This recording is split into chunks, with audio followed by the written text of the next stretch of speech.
ಈಗ ಕೋರ್ಸ್ನ ಕಲಿಬೇಕು ಅಂದ್ರೆ ಯಾರ್ಯಾರೆಲ್ಲ ಕಲಿಬಹುದು? ತುಂಬಾ ಒಳ್ಳೆ ಪಾಯಿಂಟ್ ಇದು. ಎಷ್ಟೊಂದು ಜನಕ್ಕೆ ಕೇಳ್ತಾ ಇರ್ತಾರೆ, ನಮ್ಗೆ ಕಾಲ್ ಮಾಡಿದಾಗ್ಲೂ ಕೂಡ ಕೇಳ್ತಾರೆ.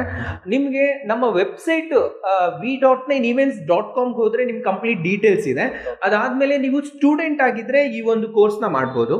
ಮತ್ತೆ ಆ ಸ್ಟೂಡೆಂಟ್ ಅಲ್ಲಿ ಕೂಡ ಇನ್ನೊಂದು ಕ್ಯಾಟಗರಿ ಬರುತ್ತೆ, ಈವ್ನಿಂಗ್ ಕಾಲೇಜ್ ಸ್ಟೂಡೆಂಟ್ ಏನಾದ್ರು ಇತ್ತು ಅಂದ್ರೆ, ಮಾರ್ನಿಂಗ್ ಎಲ್ಲ ಜಾಬ್ ಮಾಡ್ತಾ ಇರ್ತಾರೆ, ಈವ್ನಿಂಗ್ ಕಾಲೇಜ್ ಹೋಗ್ತಾ ಇರ್ತಾರೆ.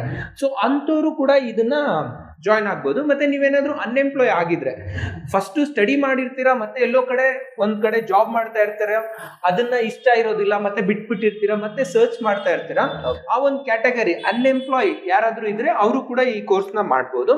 ಮತ್ತೆ ಎಂಪ್ಲಾಯ್, ಇದು ಕೋರ್ಸ್ ಡ್ಯೂರೇಷನ್ ಬಂದು ಕಮ್ಮಿ ಇರೋದ್ರಿಂದ ನೀವು ಎಂಪ್ಲಾಯ್ ಆಗಿದ್ರು ಕೂಡ ನೀವು ಇದನ್ನ ಮಾಡ್ಬೋದು. ಮತ್ತೆ ಹೋಮ್ ಮೇಕರ್, ಎಷ್ಟೊಂದು ಜನಕ್ಕೆ ತುಂಬಾ ಟ್ಯಾಲೆಂಟ್ ಇರುತ್ತೆ ಹೆಣ್ಮಕ್ಳಿಗೆ, ಅವ್ರಿಗೆ ಎಕ್ಸ್ಪ್ಲೋರ್ ಮಾಡ್ಕೊಳಕ್ಕೆ ಒಂದು ವೇದಿಕೆ ಸಿಗ್ತಾ ಇರೋದಿಲ್ಲ.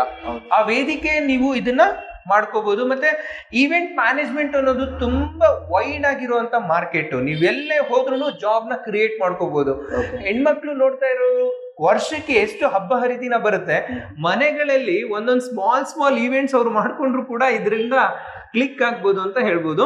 ಜೊತೆಗೆ ಅಡಿಷನಲ್ ಆಗಿ ನಾವ್ ಏನ್ ಮಾಡಿದೀವಿ, ಪೇರೆಂಟ್ಸ್ ಅಂತ ಒಂದು ಕ್ಯಾಟಗರಿ ಮಾಡಿದೀವಿ. ಆ ಪೇರೆಂಟ್ಸ್ ಕ್ಯಾಟಗರಿ ನಾನು ಹೇಳೋದ್ಕಿಂತ ನೀವು ಡೈರೆಕ್ಟ್ ಆಗಿ ವಿಸಿಟ್ ಮಾಡಿದ್ರೆ ನಾವು ಅದ್ರ ಬಗ್ಗೆ ಎಕ್ಸ್ಪ್ಲೇನ್ ಮಾಡ್ತೀವಿ.